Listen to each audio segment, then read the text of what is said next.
할렐루야. 오늘은 주시는 말씀 가지고 내가 아는 단 한 가지라고 하는 제목으로 하나님의 말씀을 증거하도록 하겠습니다. 우리가 여행을 하게 되면 여행자가 숙박해야 될, 잠을 자야 될 곳이 있습니다. 조선시대에는 그것을 객주라고 했습니다. 오늘날은 호텔이 거기에 해당될 것입니다. 호텔만 있는 게 아니죠. 뭐가 있습니까? 여관도 있고 모텔도 있고 옛날엔 여인숙이라고 했습니다. 여인숙도 있고 또 밥도 해먹을 수 있는 콘도도 있고 또 어떤 것이 있습니까? 안 가보셨습니까? 펜션도 있고 그죠? 또 요즘은 게스트하우스라고 해서 그런 게스트하우스도 있고 그렇습니다. 근데 요즘 아주 시설이 잘 돼 있는 풀빌라라고 하는 게 생겼더라고요. 풀빌라. 우리 동네도 아시죠? 저 양남 가다 보면 해변가에다가 풀빌라를 지어놨습니다. 그 이름도 종류도 매우 다양합니다. 여러분 마태복음을 볼 것이면 마리아와 요셉도요 호적하러 고향 땅을 가다가 해산날이 임박하자 잠깐 머물렀던 베들레헴의 한 여관에서 그리고 그 구유에서 아기 예수를 낳았다. 그렇게 마태복음은 우리에게 전해주고 있습니다. 예수님도 여관의 방에서가 아니고 구유, 말들 먹이는 그곳에서 예수님이 낳아지셨다. 그렇게 말씀하고 있습니다. 우리 동네에 풀빌라라고 하는 것이 새롭게 지어졌어요. 문을 열었는지 안 열었는지 모르는데 제가 인터넷을 검색해 보니까 이미 다녀간 사람이 있더라고요. 제가 가격이 어떻게 되나라고 해서 검색을 한번 해봤습니다.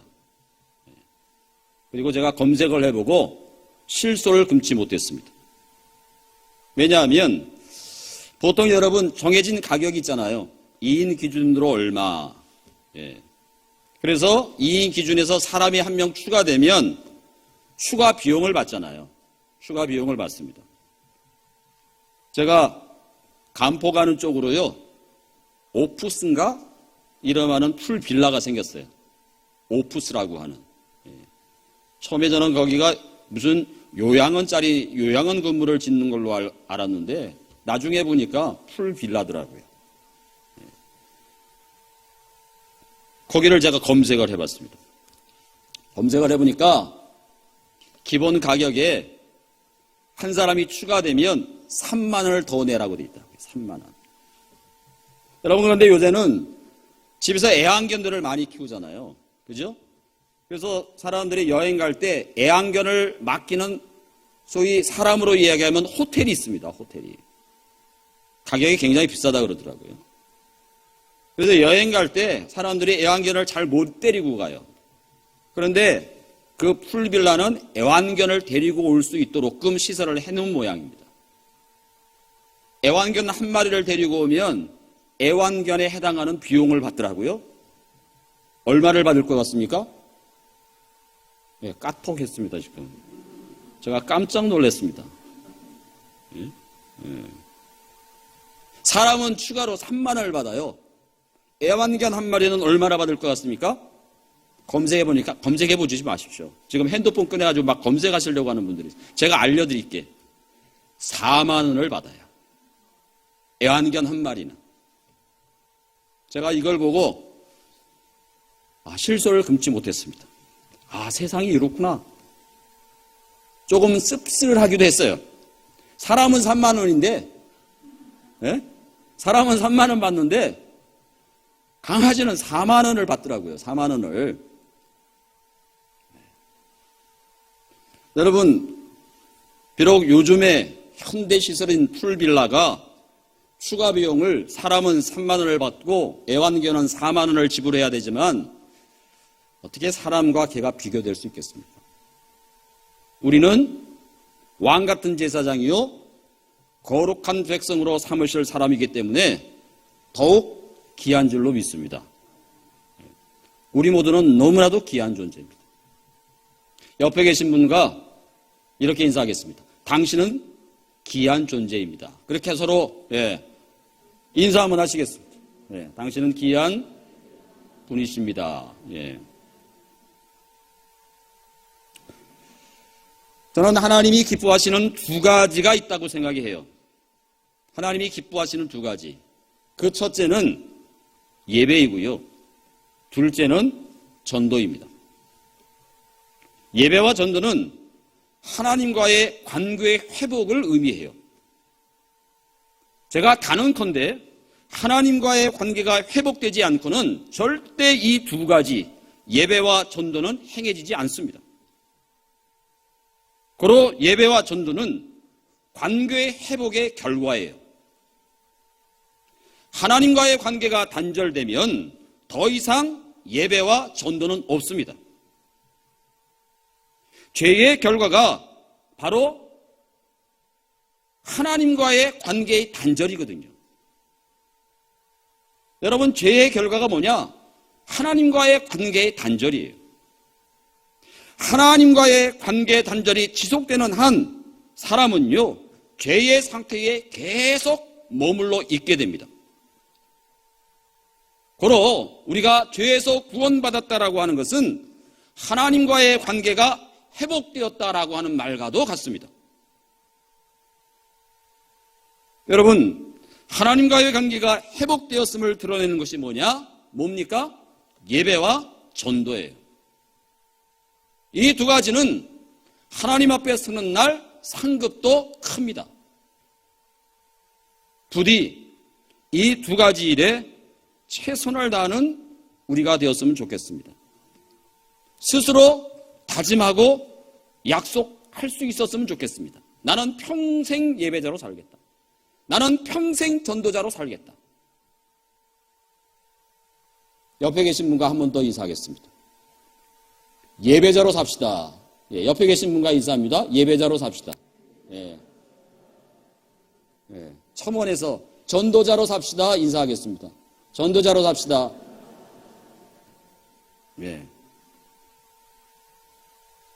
코로나19 때문에 예배도 제대로 회복 안 되고, 코로나19 때문에 전도하는 길도 막혀버리고,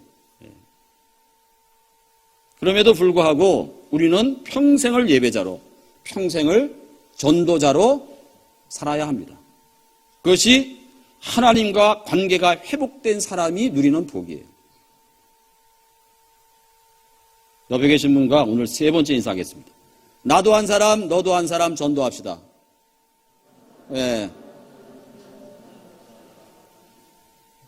그 말에 책임지셔야 됩니다. 빈말로 하시면 안 되고요. 오늘 오랜만에 교회에 왔는데 목사님이 부담되는 이야기만 하고,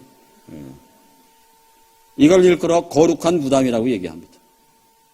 거룩한 부담일수록 하나님 앞에 상급이 큽니다. 전에 제가 산을 간 적이 있습니다. 곱게 핀 야생화가 있었습니다. 보기 너무 참 좋았어요. 제가 이름을 몰라서 같이 간 사람에게 물어봤어요.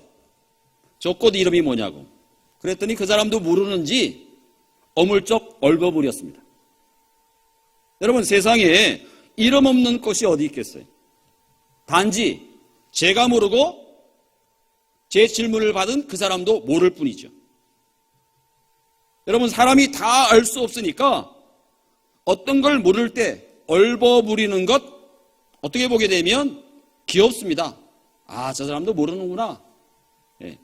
그나마 낫습니다. 그런데요, 누가 봐도 맞지 않고 틀린 것을 우겨내는 경우, 막 우겨요. 맞지 않는데. 그런 경우를 당하면 참 난감합니다. 자기만 안다고, 자기만 맞는다고 우겨대는 사람이 있습니다. 심지어는 트집을 잡고 험담하는 사람 만나면 참으로 황당하기 짝이 없습니다. 여러분, 지금은 홍수시대예요. 무슨 홍수시입니까? 정보의 홍수시대입니다. 여러분, 정보가 많다라고 해서 내가 그거 다 아는 것이 아닙니다. 그 정보 가운데서 옥석을 가릴 줄 알아야 됩니다. 어느 게 진짜인지 정보가 많을수록 헷갈려요. 그래서 가짜 뉴스가 그렇게 많은 것입니다. 여러분, 가짜가 많으면 논쟁만이 무성해요. 논쟁만이. 이게 진짜다. 아니, 이게 진짜다. 여러분, 중세 교회는요, 이런 문제로 논쟁했답니다. 잘 들어보십시오. 성수 있잖아요. 세례할 때 성수. 성수에 파리가 빠지면 성수가 더럽혀지는 건가? 아니면 파리가 거룩해지는 건가? 이런 거 가지고 중세교회가 논쟁을 벌였어요. 네? 성수에 파리가 빠지면 성수가 더럽혀지는 겁니까? 아니면 파리가 거룩해지는 겁니까? 여러분, 성찬에 떡 있잖아요. 성찬에 떡을 지가 먹으면 성찬에 떡이 더럽혀지는가? 아니면 지가 거룩해지는가? 이거 가지고 논쟁했어요. 또 이런 논쟁도 했답니다. 바늘끝 있잖아요. 바늘끝. 바늘 끝에 마귀는 몇이나 살 수 있는가? 이거 가지고 중세에 논쟁을 벌였습니다. 심지어는 하나님은 마귀도 구원할 수 있는가 없는가? 하나님은 마귀도 구원할 수 있는가 없는가? 이거 가지고 중세의 교부 철학자들이 논쟁을 했다는 거예요.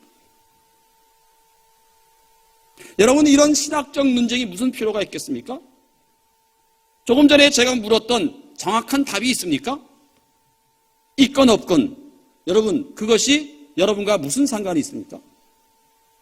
성수에 파리가 빠져서 지가 떡을 먹어서 떡이 더럽혀지든 성수가 깨끗해지든 아니면 파리가 거룩해지든 그게 나와 무슨 상관이 있습니까? 전혀 쓸데없고 불필요한 논쟁이에요. 여러분, 어떤 사람이 반드시 풀어야 할 문제가 있다라고 한번 가정해 보죠. 그 문제를 내가 풀지 못하면 어떻습니까? 답답해요. 또 속이 상하기도 합니다. 내가 반드시 알아야 되는데 그 알아야 될 것을 모르면 사람이 답답하거니와 또 그 모르는 것 때문에 남에게 속는 일도 발생합니다. 그래서 영국의 철학자, 경험주의자 철학자 베이컨은 이런 말을 했습니다. 아는 것이 뭐다? 힘이다. 아는 것이 힘이다. 여러분, 우리 속담에도 그런 속담이 있습니다. 면장도 뭐 해야 한다? 면장도 뭐 해야 한다? 알아야 한다. 면장도 알아야 한다. 여러분, 알매 문제는 슬그럽게 뭔가를 해결하는 힘입니다. 이 안다라고 하는 것, 알비라고 하는 것. 뿐만 아니라 우리의 삶을 윤택하게 해요. 뿐만 아니라 우리에게 새로운 기회를 발견하게 하는 눈과도 같습니다. 그러기에 어떤 사람이 누군가 삶의 지혜라고 하는 것은 암과 모름을 구별할 줄 아는 거라고 얘기했습니다. 삶의 지혜는 알고 모르는 걸 구별할 줄 아는 것이다. 그래서요, 사람의 알미라고 하는 것은 그 사람에게서 또 다른 능력이 되기도 합니다. 여러분, 공자가 이런 말을 했어요. 공자가 저런 말을 했어요. 제가 밑에다가 한글로 토를 달아놨습니다. 뭐라고 되어 있습니까? 지지 위 지지, 부지 위 부지, 시지야. 무슨 말이냐? 아는 것을 안다고 하고 모르는 것을 모른다고 하는 것이 진정으로 아는 것이다. 그런 말입니다. 지지 위 지지, 아는 것을 안다라고 얘기하고, 부지 위 부지, 모르는 것을 모른다라고 하는 것이 시지하다. 그것이 정말 아는 것이다. 여러분, 암과 모름에 대한 분명한 자기 인식이 중요합니다. 내가 모르는 것, 무지를 가공하거나 우기거나 허풍을 떠는 지적 오만을 우리는 경계해야 합니다. 여러분, 소크라테스의 유명한 철학적 면제가 뭐예요? 너 자신을 알라. 그죠? 소크라테스가 그랬대잖아요. 나는 다 모르는데 당신들보다 하나 더 아는 게 있다. 그게 뭐냐? 내가 모른다라고 하는 것을 내가 안다. 그게 너 자신을 알다라고 하는 말입니다. 여러분, 내가 모른다라고 하는 것을 안다라고 하는 것은 지극히 어려운 일이에요. 나아가서 안다라고 하는 것은 알면 힘입니다. 알면 힘이 생겨요. 그러기에 아는 것은 삶의 에너지이고요, 활력입니다. 아는 것으로 그 뭔가를 새롭게 하고 현재를 바꿔갈 수 있어요. 내가 알면 현재를 새롭게 바꿔갈 수 있어요. 사람은 누구나 시간적 존재예요. 그죠? 시간과 공간이라고 하는 것에 제약을 받습니다. 시간적 존재예요. 이미 우리는 과거를 살았습니다. 현재를 어떻게 하고 있죠? 살고 있습니다. 미래를 어떻게 할 겁니까? 살 것입니다. 그래서 이런 말이 있습니다. 과거는 역사고 현재는 선물이며 미래는 미스터리다. 루즈벨트 대통령의 부인이 한 말이랍니다. 과거는 역사고 현재는 뭐라고요? 선물이고요. 미래는 어떻다고요? 미스터리라고요. 몰라요. 신비예요. 현재는, 여러분이 살고 있는 현재는 선물입니다. 선물. 신의 선물입니다. 여러분, 그런데 이 현재는 선물이라고 했을 때 영어 단어를 찾아보잖아요. 재밌습니다. 현재라고 하는 영어 단어와 선물이라고 하는 단어가 철자와 발음이 똑같습니다. 둘 다. 현재라고 하는 present, 선물이라고 하는 present 똑같아요. 현재라고 하는 단어와 선물이라고 하는 단어가 발음도 똑같고 철자도 똑같아요. 여러분, 사랑하는 여러분, 현재가 하나님의 선물임을 여러분 믿으시기를 바랍니다. 현재가 하나님의 선물이에요. 고통스러워도 하나님의 선물이에요. 현재가. 그렇다고 하면 현재가 하나님의 선물임을, 현재가 하나님의 선물인 여러분의 삶은 지금 어떻습니까? 현재가 하나님의 선물인데, 신의 선물인데 현재 여러분의 삶이 어떻냐고요. 저는 오늘 본문 주인공을 통해서 그걸 알고 깨닫게 되시기를 축복합니다. 오늘 말씀은요, 나면서부터 앞을 보지 못하는 사람에 대한 이야기예요. 나면서부터 앞을 보지 못하는 사람이 있었습니다. 그런 그에게 예수님께서 9장 전체가 그 내용입니다. 9장 전체에 아주 많은 전체 내용이 앞을 보지 못했던 사람을 눈뜨게 하고 그 일 주변에서 일어난 사건들을 기록하고 있는 내용이에요. 나면서부터 앞을 보지 못하는 사람이 있었어요. 그런 그에게 예수님께서 침으로 진흙을 이겨서 그의 눈에 바르셨어요. 얼마나 불결합니까? 침을 뱉어가지고 흙을 으겨가지고 말이죠. 그걸 눈에다 바르셨어요. 그리고는 말씀하시기를 실로암에 가서 씻으라 그렇게 하셨어요. 제가 만일 오래 그렇게 했다고 하면 도대체 뭐 방법도 많은데 침이 웬 침입니까? 깨끗한 물도 많은데. 그런데 앞을 못 보던 수경이요, 주님 말씀대로 했어요. 자기를 맡겼어요. 결론은 그의 눈이 밝아졌고 그의 눈이 뜨여졌습니다.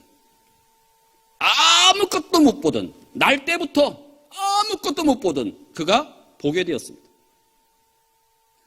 날 때부터 어둠에 갇혀 살던 자가 어둠으로부터 해방되었어요. 사도 요한은요, 소경이 눈뜬 이야기를 9장 전체에서 다룹니다.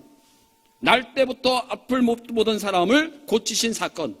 여러분, 어찌 보게 되면 복잡하지 않아요. 매우 간단한 이야기입니다. 하지만 이를 둘러싼 이야기는요, 매우 복잡합니다.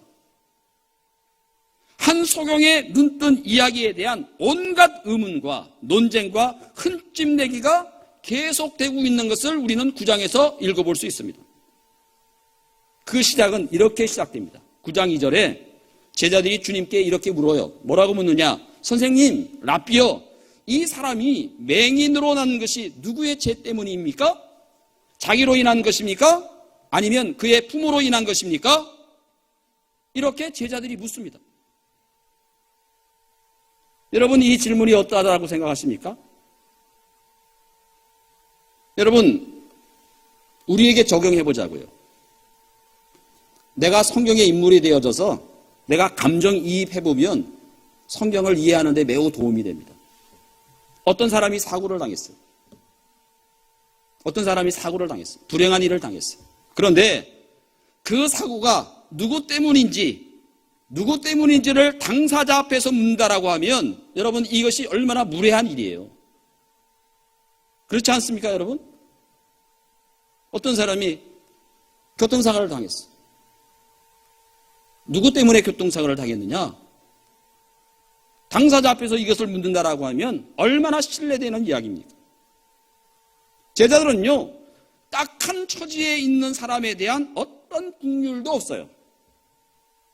앞을 못 보는 사람의 현실을 가슴 아파하거나 안타까워하지 않습니다. 오히려 그가 당하는 고통의 근원에 대해서 윤리적이고 종교적인 논쟁의 질문만을 할 뿐입니다. 누구 죄 때문입니까? 이에 주님은 그의 병을 고쳐주실 뿐 그런 의문에 논쟁에 1도 관심도 없으십니다. 그가 왜 앞을 못 보는지 조금도 관심이 없으셔요. 단지 그로 인해서 하나님이 하시는 일을 나타내고자 함이라 그렇게 말씀하시죠. 주님은 날 때부터 눈먼 자에게서 하나님이 어떤 일을 하시려는가 거기에만 집중하십니다. 저는요, 우리의 모두의 삶이 그 형편과 처지가 어떠하든지 하나님이 하시는 일을 나타내는 통로가 되고 도구가 될 수 있기를 바랍니다. 내 형편과 처지가 어떠하든지 그 가운데서 하나님이 어떠한 일을 이루어내시는가 그걸 바라보고 그걸 집중할 수 있기를 바랍니다. 드디어 앞을 못 보던 이 소경이 고침받았어요. 눈이 밝아져서 보게 되었습니다. 태어나서 처음으로 세상을 본 것입니다. 처음으로. 여러분, 그러니 이 사건이야말로 그의 삶에 있어서 가장 큰 변화요 경험이에요. 아무것도 보지 못하던 그가 모든 것을 보게 되었습니다. 이것은 엄청난 변화입니다. 여러분, 못 보던 것을 보는 물리적 변화가 다가 아닙니다. 이 변화는 결코 단순하지를 않습니다. 날 때부터 앞을 못 봤다. 그는 날 때부터 어둠에 갇혀 있었던 사람이었습니다. 모든 사람과 단절된 채 살았던 사람이에요. 모든 사람과 소외되었고 격리된 삶을 살았던 사람이에요. 그러던 그가 보게 되니 이 얼마나 그의 생에서 큰 변화이겠어요. 여러분, 이 큰 변화보다도 더 큰 변화가 그의 삶에 또 있을까 싶습니다. 보지 못하던 사람이 예수님을 통해서 보는 사람으로 바뀌었다라고 하는 것은 그의 생애 일대 엄청난 변화를 경험한 것입니다. 이 일은 그에게 하나의 구원 사건이에요. 구원 사건. 못 보던 것을 보는, 여러분, 못 보던 것을 본다라고 하는 것은 변화이고요, 구원입니다. 못 봄으로 말미암아 그는 소외되어서 살았어요. 단절된 채 살았어요. 그런데 이제는 보게 됨으로 변화가 일어났고 모든 사람들과 소통하게 되었고 무엇보다도 하나님과의 관계가 회복되는 구원의 사건이 보는 거예요. 보는 것. 지금껏 못 봄으로 알지 못했던 그가 이제 보게 됨으로 알게 되었습니다. 그는 이제 보게 됨으로 하나님과의 관계 회복이 일어나게 됐어요. 여러분, 그것이 누구의 생애이든지 간에 이것만큼 중요한 일이 어디 있겠습니까? 하나님과의 관계가 회복된 사람으로의 변화. 그런데요, 이 일로 인해서 논쟁은 끊이지를 않습니다. 8절 9절의 말씀해 보게 되면 이웃 사람들, 그가 전에 앞을 못 보던 거지였던 것을 보아온 사람들이 이렇게 저렇게 말을 하기 시작합니다. 이 사람이 저기 앉아서 구걸하던 자가 아니냐라고 하는 사람도 있었고요. 어떤 사람은 이 사람이 그 사람이다 라고 하는 사람도 있었고요. 더러는 그가 아니라 그와 비슷한 사람이다 라고 말하는 사람도 있었어요. 주변 사람들은 날 때부터 앞을 못 보던 사람이 틀림없이 고쳐진 것을 보고도 앞을 보게 된 사람이 전에 구걸하던 사람이 아니냐 하는 것으로 서로 다투고 시비를 가리고 있었습니다. 사랑하는 여러분, 이들이 어떤 사람입니까? 이 사람이 맞다, 아니다, 거기 있었던 사람이다, 아니다, 이렇게 다투고 시비를 가리고 있는 이 사람들이 어떤 사람이에요? 여러분, 이런 사람들은 전에만 있고 지금은 없습니까? 여러분, 이런 사람들은 성경에서만 나오고 우리와는 상관없는 사람입니까? 전혀 그렇지 않습니다. 성경의 이야기는 우리의 삶을 반영해요. 성경의 모든 상황은 오늘 우리의 시대를 반영합니다. 그러기에 지금도요, 분명히 부정할 수 없는 사실 앞에서조차도 어떤 편견과 선입견으로 자기가 이해할 수 없다라고 강변하는 완고한 사람들이 성경책에 있었던 것처럼 지금도 있다는 거예요. 내가 바로 그 사람이다 라고 하는 이 소경이 본인임을 분명히 정확한 답변을 듣고도 그들은 이 사실을 믿으려고 하지 않았습니다. 그래서 그들 사이에 다시 논쟁이 벌어져요. 어떤 논쟁이냐? 16절 말씀 보시면요, 9장 16절 말씀 보시면 바리새파 사람들 가운데 더러는 이렇게 이야기합니다. 안식일을 지키지 않은 것으로 보아서 그는 하나님께로부터 온 사람이 아니라, 그렇게 이야기합니다. 더러는요, 화 있는, 죄가 있는 사람이 어떻게 그런 표적을 행할 수 있겠는가라고 논쟁하는 장면이 나옵니다. 그래서 바리새파 사람들 사이에서도 분열이 일어납니다. 분열이. 그들은 소경을 고치신 놀라운 기적 사건이 안식일에 행해졌다라고 하는 사실만을 주목하고 주님을 죄인으로 정죄하죠. 여러분, 바리새인들은요, 현실을 겸허하게 수용하고 순종하기보다는 누군가를 배척하고 배격하기 위해서 종교적인 교리 논쟁을 시작합니다.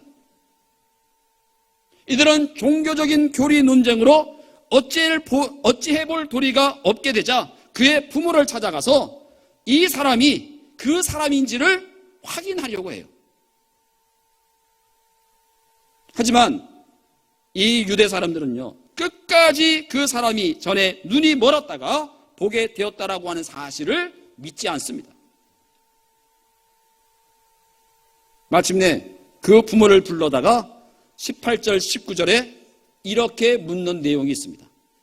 이 사람이 나면서부터 눈먼 사람이 당신의 아들이요, 그런데 지금은 어떻게 해서 보게 되었어? 그렇게 물어요. 이것을 확인하려고 하는 사람들의 태도가 매우 거친 것을 볼 수 있습니다. 이 유대인들은요, 정말 객관적인 차원에서 어떤 사실을 확인하려 하지 않습니다. 이미 그들은 자기 나름대로의 결론을 가지고 있었어요. 그리고 그 결론에다가 상황을 맞추려고 하고 있었어요. 그의 부모의 대답이 어떻습니까? 20절로부터 23절에 날 때부터 소경된 자가 눈뜬 그의 부모의 이야기가 20절로 23절에 이렇게 기록되어 있습니다. 이 아이가 우리의 아들이라는 것과 나면서부터 눈먼 사람이었다는 것 우리가 압니다. 그런데 우리는 그가 지금 어떻게 보게 되었는지 모르고 또 누가 눈을 뜨게 하였는지 모릅니다. 다 큰 사람이니 그에게 물어보십시오. 그가 자신의 일을 이야기할 것입니다. 그렇게 말하고 있습니다. 당시 종교적인 상황은요, 예수를 그리스도라고 고백하는 사람은 누구나 쫓아냈어요. 예수를 주라고 고백하는 사람을 쫓아냈어요. 어디에서요? 회당에서 쫓아냈어요. 저들의 삶의 바운드리에서 쫓아냈어요. 그것을 이름하여 출교라고 이야기합니다. 무시무시한 세상입니다, 여러분. 회당에서 쫓아내기로 유대 사람들이 이미 결의를 해놓았기 때문에 소경이었던 사람의 부모는 그런 유대 사람들을 무서워했습니다. 그래서 직접 당사자에 가서 물어봐라. 다 큰 아들이 그에게 가서 물어봐라. 나한테 답을 구하지 말고. 여러분, 바리새인들이 알고 싶었던 것은 진실이 아니었습니다. 그들이 원하는 답은 이미 그들의 편견과 아집과 독선 속에 벌써 정해져 있었어요. 지금 그들은 눈앞에서 벌어지고 있는 예수님의 이 기적의 사건을 인정할 수가 없었습니다. 그런 결론에 그들은 도달해 있었어요. 그래서 이런 분위기를 감지한 소경의 부모는 슬그머니 뒤로 빠지는 것입니다. 도저히 그들의 험악한 위세를 연약한 부모의 입장에서는 당해놓을 도리가 없었기 때문이에요. 그러자 마침내 유대인들은요, 소경이었던 자를 데려다가, 이제는 눈뜬 자를 데려다가 윽박지르죠. 하나님께 영광을 돌리라고 윽박지르면서 예수가 안식일을 범하였으므로 죄인이라고 하는 전제를 가지고 이것을 확인하려고 요구해요. 그럴 때요, 소경의 대답은, 눈뜬 자의 대답은 보다 더 분명하고 단호합니다. 25절 말씀입니다. 뭐라고 말씀합니까? 나는 그분이 죄인인지 아닌지 모릅니다. 다만 한 가지 아는 것은 내가 눈이 멀었다가 지금 보게 되었다는 것입니다. 여러분, 소경이었던 자의 말은 분명합니다. 내가 바로 그 사람입니다. 그의 말은 너무나도 단호합니다. 난 날 때부터 앞을 못 보다가 이제 보게 된 사람입니다. 소경이었던 자는 주님이 누구인지, 죄인인지 아닌지 알지도 못했고 중요하지도 않았습니다. 그는 지금껏 평생 앞을 못 보는 사람으로 살아오다가 이제 겨우 눈을 떴으니 뭘 알겠어요? 평생을 구걸하며 지내온 그가 그를 배웠겠습니까? 바리새인들이 그토록 소중히 여기는 그 율법을 알 턱이나 있겠습니까? 그러나 한 가지, 아는 단 한 가지는 전에 소경이었던 내가 보게 되었다라고 하는 이 놀라운, 사실 한 가지뿐이라고 하는 놀라운 고백이야말로 모든 것을 말해준다는 것이에요. 앞을 못 보던 사람이 보게 되는 사건이야말로 구원이 구체적인 현실이라고 하는 것을 우리에게 말씀하고 있습니다. 여러분, 구원은 구체적 체험이에요. 구원은 사건이에요. 구원은 논리가 아니고 교리가 아니에요. 이론이 아닙니다. 구체적 사건이고 경험이에요. 사랑하는 여러분, 여러분은 어떠신가요? 소경이 예수를 만나 내가 아는 단 한 가지, 아무것도 못 보던 내가 보게 된 분명한 변화, 바뀜이 있듯이 우리도 그런 고백과 증언이 있습니까? 저는 반드시 있어야 될 줄로 믿습니다. 어떤 갓 신앙인이 된 사람이 있었어요. 불신자 친구와 이런 대화를 나눕니다. 자네 예수 믿기로 했다지? 신앙인이 되었다지? 갓 믿기 시작한 사람이 이렇게 대답합니다. 그렇다네. 불신자가 묻습니다. 그럼 예수에 대해서 많이 아나? 많은 걸 배웠나? 그리고는 이 불신자 친구가요, 이제 갓 신앙생활한 사람에게 묻기를 시작합니다. 예수는 어디서 태어났나? 모르겠는걸? 예수는 몇 살에 돌아가셨나? 모르겠는걸? 성경에 팔복이라고 하는 것이 있다고 얘기 들었는데 그 내용이 뭔가? 난 몰라. 불신자가 아니 신앙인이 그런 기본적인 것도 모르다니 그리스도에 대해서 너는 뭘 알아? 그러자 갓 신앙생활하는 사람이 이렇게 대답합니다. 난 예수에 대해서 아는 게 없어. 하지만 알고 있는 것 딱 한 가지는 분명하지. 자네가 알다시피 난 주정뱅이였고 노름장이었고 그로 인해서 우리 가정이 산삭조각 났었고 우리 가족들은 날 다 무서워했어. 하지만 이제 자네가 알다시피 술도 끊고 노름도 끊었지. 우리 가정은 화목해졌어. 이제 모두 그리스도께서 내게 주신 거지. 내가 그리스도에 대해서 알고 있는 바는 이 정도라네 라고 이야기했던 이야기입니다. 여러분, 소경이 날 때부터 앞을 볼 수 없었던 원인이 본인의 죄 때문인지 부모의 죄 때문인지를 묻는 것은 중요하지 않습니다. 본질적인 문제도 아니에요. 그의 병을 고친 것이 안식일법을 범한 것인지 아닌지도 상관없습니다. 주님이 그를 고치는데 침을 발랐던 진흙을 발랐던 아무래도 괜찮습니다. 중요한 것은 앞을 보지 못하는 사람이 눈을 떴다는 사실입니다. 하나님께서는 우리가 온전한 모습으로 살아가기를 원하고 계셔요. 소경이 눈을 뜨고 안전뱅이가 일어서고 손마른 자의 손이 펴지고 문둥병자의 몸이 깨끗해지고 줄인 자의 배가 채워지고 옥에 갇힌 자가 눌림을 받게 되는 것이 바로 하나님의 영광을 드러내는 일이라는 것입니다. 이게 구원의 실체예요. 여러분, 구원은 구체적인 변화인 것입니다. 구원은 체험으로, 경험으로 구체화된 현재적 사건이에요. 사랑하는 여러분, 주님께서 이 세상에 오신 목적이 어디에 있습니까? 바로 여기에 있지 않습니까? 그럼에도 불구하고 세상 사람들과 바리새인들은요, 이걸 알지 못했어요.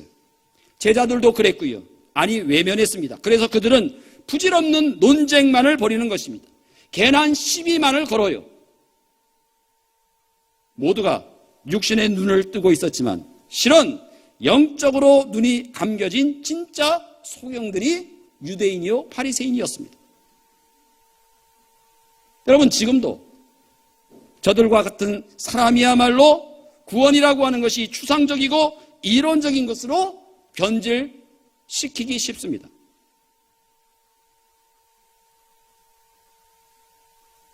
기독교는 체험의 종교입니다. 경험의 종교예요. 여러분, 우리에게서 왜 사건이 일어나지 않습니까? 기독교가 매일 현학적이고 비생산적이고 말장난이나 하고 복잡하고 어려운 지적 유의만 남겨있고 체험 없는 기독교, 사건이 일어나지 않는 기독교는 기독교가 아닙니다. 마침내 앞을 보지 못하던 소경은요, 이러한 체험과 변화를 통해서 예수께서 그리스도이심을 고백해요. 하지만 멀쩡하게 눈을 뜨고 있던 바리새인들과 제자들은 예수를 보지 못했어요. 그분이 그리스도임을 깨닫지를 못했어요. 하나님의 영광도 보지 못했습니다. 그래서 그들은 평생 구걸하면서 살아갈 수밖에 없었던 사람의 고통과 절망에는 애시당초 관심이 없었습니다. 그에게서 이루어지는 하나님의 영광을 보지 못했어요. 육신의 눈은 뜨고 있었지만 진정 눈먼 자들이 이들이었습니다. 사랑하는 성도 여러분, 오늘 이 시간 영적으로 먼 우리의 눈이 밝아지시기를 축원합니다. 우리 안에 실로암의 기적이 일어나기를 소원합니다. 하나님의 영광을 볼 수 있기를 바랍니다. 이 시간 우리 모두 이 소경의 고백처럼 내가 아는 단 한 가지, 내게 주의 구원이 임했다라고 하는 그것이라고, 그리고 내가 변화되었다라고 하는 사실, 그것이라고 우리는 고백할 수 있어야 됩니다. 이제 우리는 단 한 가지 사실만은 분명히 알고 가셨으면 좋겠습니다. 더도 덜도 필요 없습니다. 내가 아는 단 한 가지, 예수 그리스도가 나의 구주 되신 것, 그분이 우리를 구원해 주셨다라고 하는 것, 그분으로 인해서 소경이 눈을 뜨게 되는 변화가 있듯 내게도 거기에 준하는 변화가 있다는 것 분명히 고백하고 우리가 이 자리를 나갈 수 있어야 됩니다. 여러분, 감겨 있거나 감고 있는 눈을 뜨시기 바랍니다. 빛이신 예수 그리스도를 보시기 바랍니다. 하나님의 영광을 보십시오. 우리 모두에게 임하신 하나님의 놀라운 구원을, 현실을 똑바로 보게 되어야만 합니다. 반드시 내가 아는 한 가지에 대해서 분명한 여러분의 고백이 있어야 돼요. 내가 예수를 만남으로 내가 바뀌고 변화된 것을 고백함과 동시에 그걸 삶으로 살아내는 우리 모두가 될 수 있기를 주님의 이름으로 축원을 드립니다. 기도하시겠습니다. 은혜로우신 하나님 아버지, 내가 아는 단 한 가지, 눈먼 소경이 예수님을 만남으로 눈을 뜨게 되었습니다. 변화되었습니다. 바뀌어졌습니다. 어둠이 빛으로 바뀌었습니다. 소외가 하나님과의 관계의 회복으로 바뀌었습니다. 하나님, 분명한 이 변화의 현재적 체험들을 오늘도 예수를 만남으로 이루어졌던 것처럼 우리도 단 한 가지 예수님을 만남으로 구원의 사건이 내게 이렇게 이루어졌음을 고백하고 우리의 눈이 띄어져서 주님을 온전한 구주로 모시고 살아가는 복된 주의 백성들 되게 하여 주옵소서. 우리 주 예수 그리스도의 이름으로 간절히 기도드리옵나이다. 아멘.